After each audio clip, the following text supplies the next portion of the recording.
Hi everyone, welcome to lesson 5 in Management Communication in 4. We are in module 3 and we are talking about mass media and advertising. So I have a little video for you to start with. Hi everyone, good evening and welcome to lesson 5, Manipulative Reporting. So I feel like I need to start this one with a video of myself. Yeah, this is what I look like.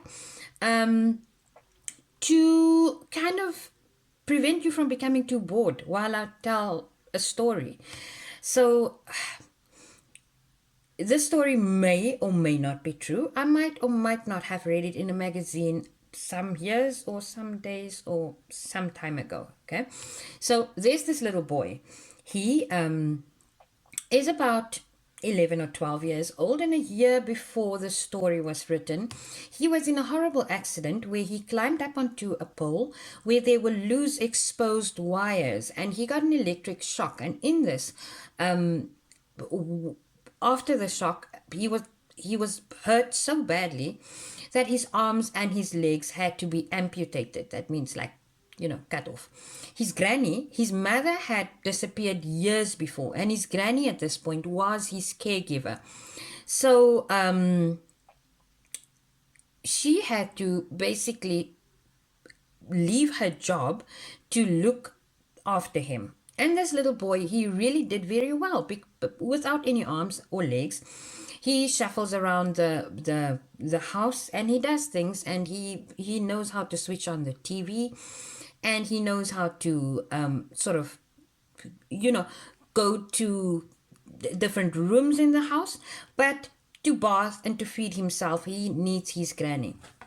Now, shame, this poor brave little soldier is really doing so well. And he is, it, it, I think it's someone that we should be proud of, isn't it? Well, I just lied. I don't think that's someone we should be proud of, and I have no sympathy for this boy. Really? You may think that I'm cold hearted or something, but let me tell you, at the age of 10, when he had this accident, this boy should have known better.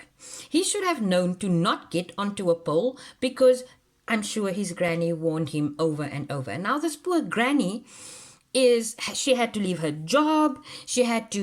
Now she has to do everything for him just because the little child did not listen. So, my sympathies in this story, it lies with a granny because she had to give up her life to come look after a boy who got hurt because he was disobedient. All right?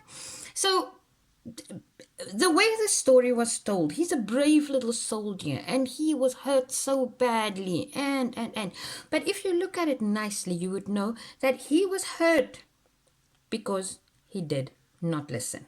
So the sympathy here should not be with him. But the media manipulated us in such a way that we now feel sorry for this boy. We feel our hearts go out to this boy and not to the granny. Well, I maintain that sympathies should be with the granny. So anyway, this is the first of my story time. You'll see me a lot more now, but let's carry on with the lesson. The definition of manipulative reporting is the use of subjective and emotive language in order to manipulate the emotions of the receivers of the message. And we saw that in the story that I told in the video, that I used words like the brave little soldier boy and things, words like that to make us feel sorry for the boy. Except, as I explained, that sympathies should not really lie with the boy, but with a granny who had to give up her whole life in order to or in order to look after the boy. So, how does the media do this? How can we identify when we are being manipulated? We should look out for the following things. The techniques used by the media for manipulative reporting. First of all, the media loves to report out of context. I have an example here from The Guardian, a British newspaper, which ran an article in May 2013.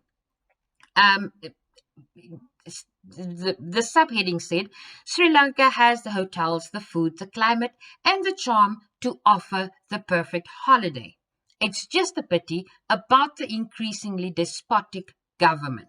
So basically, what the subheading is saying that although Sri Lanka has everything to offer the perfect holiday, the government is not an asset to the holiday, the tourism industry. So this is not a positive statement.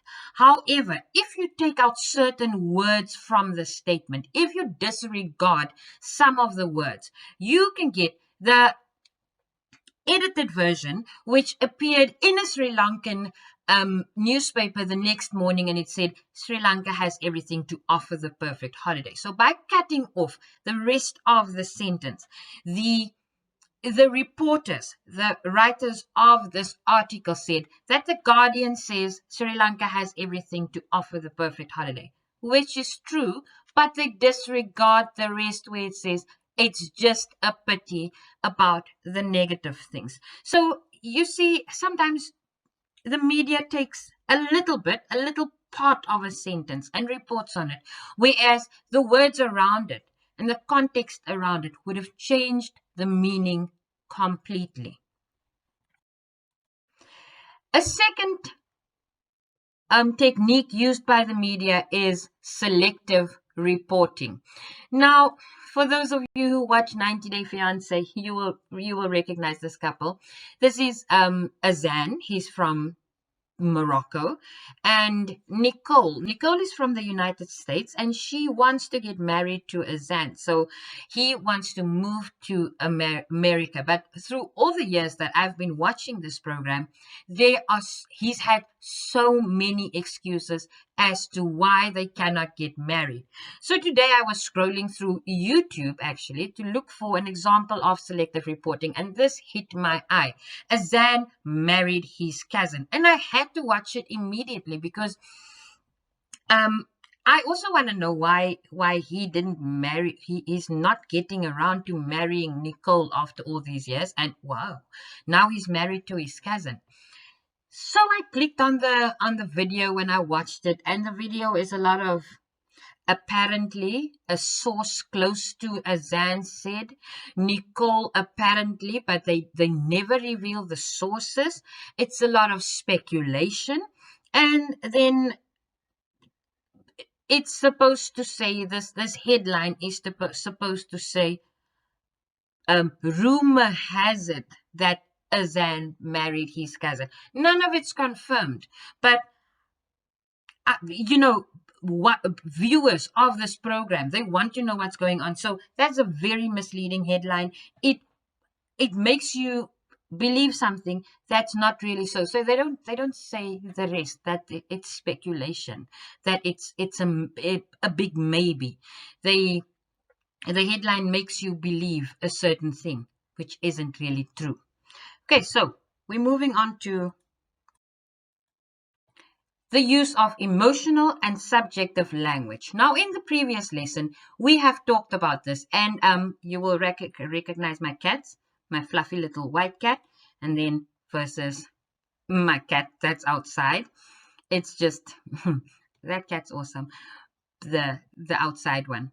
But you see the feelings that are conjured up that you get when you say the fluffy little white cat is in the rose garden, as opposed to the cat's outside, you know, the brave little soldier boy who got hurt by the electricity versus the boy that didn't listen and got shocked.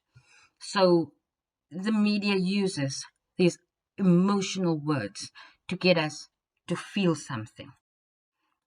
Fourthly, they provide us with confusing statistics. My favorite advert for this year is an Avon advert. 99% of women agrees. Okay. 99% of what woman? That bottle of serum is very, very expensive. So a lot of people can't afford it. A lot of people don't use Avon. A lot of people don't even know about this product. So 99% of what women? So this statistic is very confusing, and there's supposed to be like a little asterisk, a little star that says 99% of so many women who tested the program or the product. Sorry. So yes, it very confusing statistics. And then lastly, the media publishes pictures from certain angles. Now we all take selfies. We all know about the bright side. You only take it from the one side and you look better from the left, and then all those things. This picture was a very famous picture taken in 1993 by Kevin Carter, a South African journalist in Sudan. Now you have it's called The Girl and the Vulture, something like that. So you have a little girl in the front, and behind her you have a vulture, which you would know. Vultures don't eat live, they don't kill animals. They only eat dead carcasses.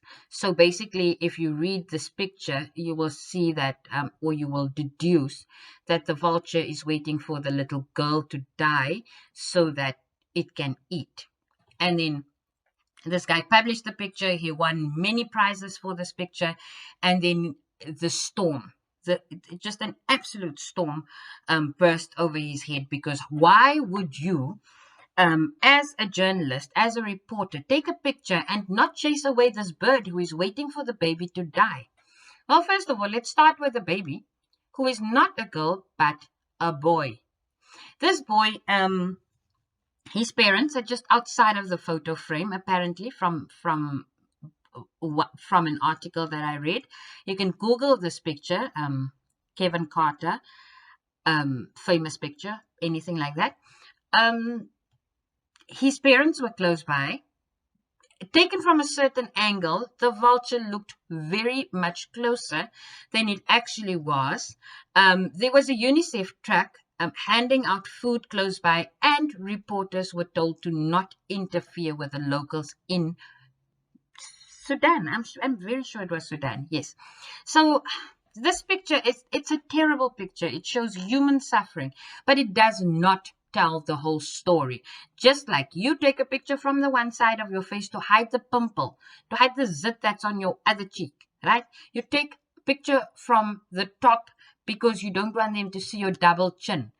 It's the same thing the media does. They show us pictures from certain angles so that we only see what they want us to see.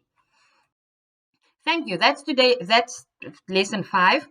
As usual, you can email me at jeffkester@gmail.com, or you can go into my Google Classroom with the code WUOTD3I to download documents, handouts of this specific lesson, as well as other resources and old question papers. The end. Thanks for joining. Bye-bye.